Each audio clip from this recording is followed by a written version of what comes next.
مانیتا مکتب فرزان هستم. ایده اول کلاسیک کودکان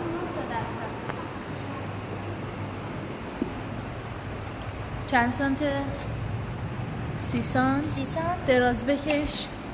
دراز بکش. خب باران یه لحظه بیا اینجا. دراز بکش. دراز بکش. من اینو بزنم به سر شما. بیا پایین.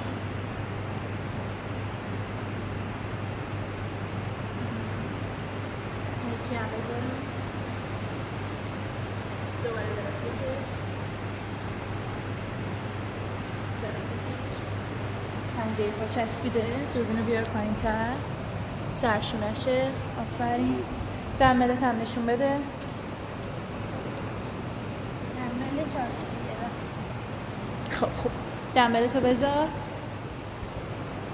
حرکت اسنچ 15 تکرار، 15 تا برپی، 3 تا هم وال بال. آماده ای؟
شکمو بگیر، شکمو بگیر.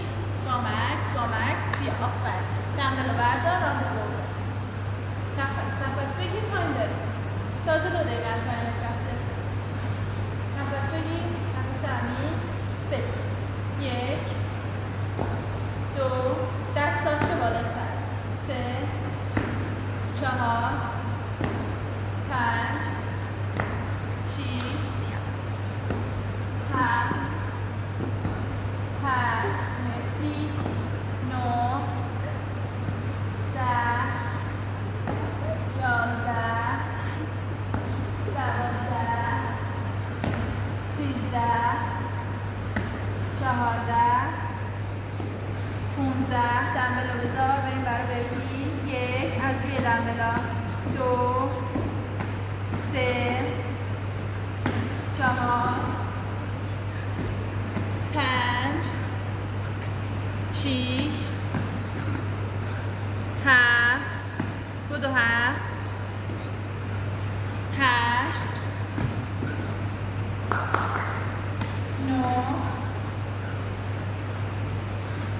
مرسی وای نستا 10 بیا بالا 11 بیا بالا 12 13 بیا بالا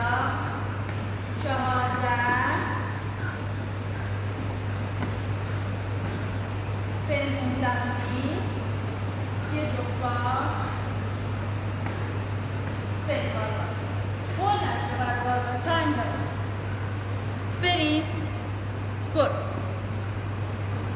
آفرین بیا جلو آفرین بریم دومی پاتو پایین تر بذار با دستت برو عقب آفرین بیا جلو شکم رو بگیر شکم 3 این 2 یکی دیگه